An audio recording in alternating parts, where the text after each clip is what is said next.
Welcome to the Conscious Diabetic Podcast. And welcome to the Conscious Diabetic Podcast, video, social media, whatever it might be. My name is Brett Taylor. I am a diabetic, type 1 diabetic of 36 years, and I got around to doing these podcasts because I think I find them quite cathartic. And being diabetic for so long, I thought I've experienced quite a few things which many people might not have. And I'm here to share my experiences, really, and hopefully some advice which will go some way to help you lead a more conscious diabetic life for the future. So today's talk, or today's conversation, is about carbohydrates and my stance on them. Basically, it's carbohydrates and not the enemy. And the reason that I'm saying they're not the enemy is because, again, the groups, the Facebook groups, the things that I sit in the back and look at, or the general consensus with a lot of people, is that leading a low-carb diet or low-carb intake as a diabetic is really good for you. And I feel there are a few caveats to that. Or because carbohydrates, or leading 50 grams of carbohydrates per day might give you great control, but there's other things that you need, really. So I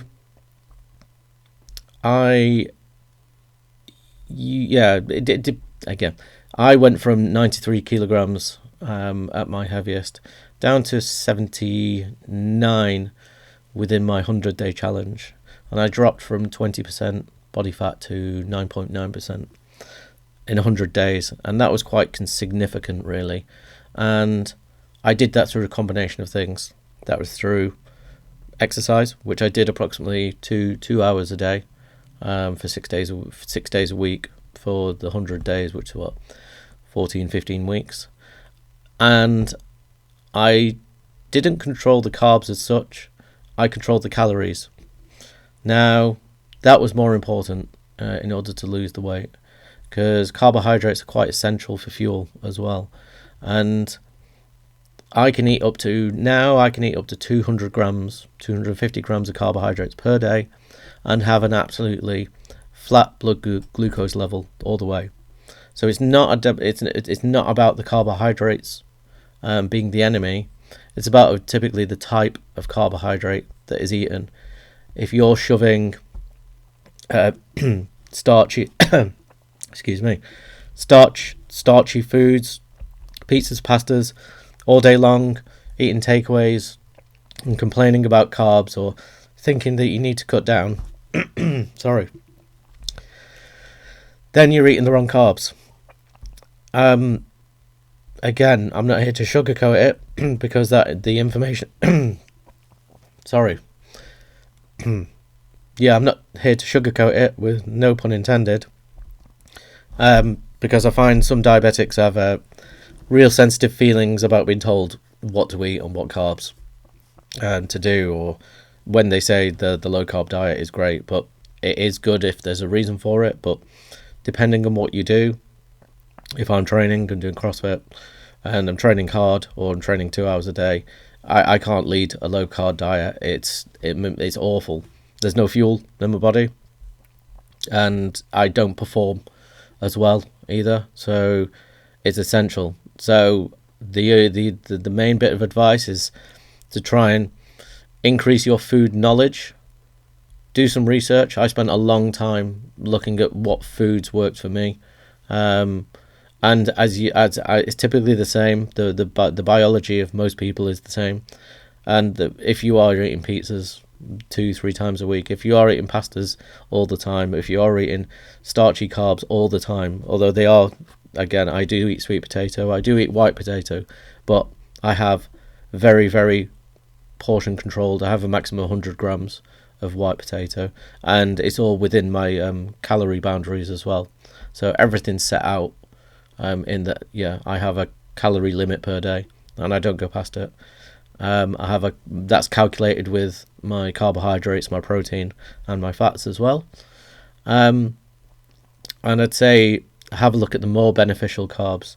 So for me, is lentils are my go-to carbohydrate food. They're chickpeas as well. They're much healthier. They have much better benefits. They fill you. They give you additional boost in nutrients, such as proteins and fibre. Again, for me, I eat them every day, and I can have up to 5 meals a day.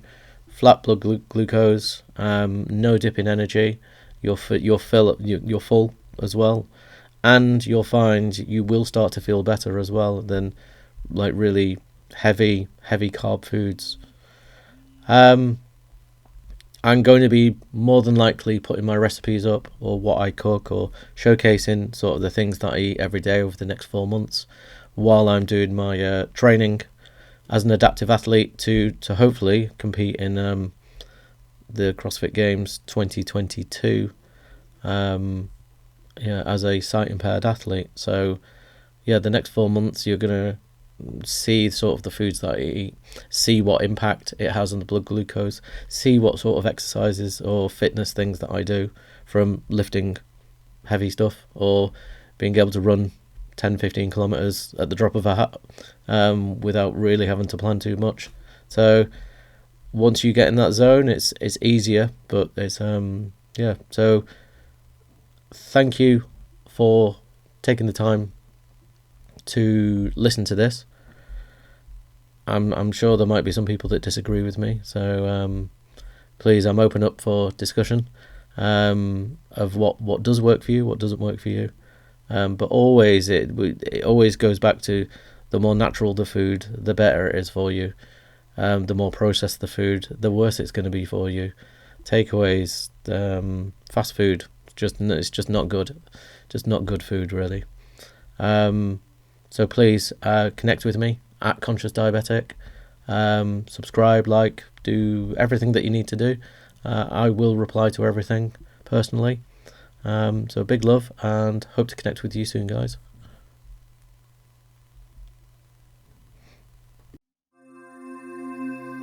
For more information about being a conscious diabetic, check out consciousdiabetic.com.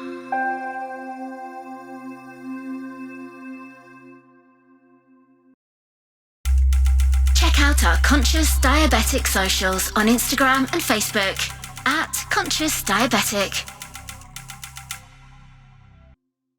Are you a conscious diabetic? Leave us your reviews and feedback.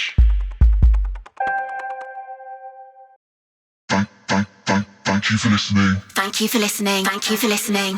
Big love.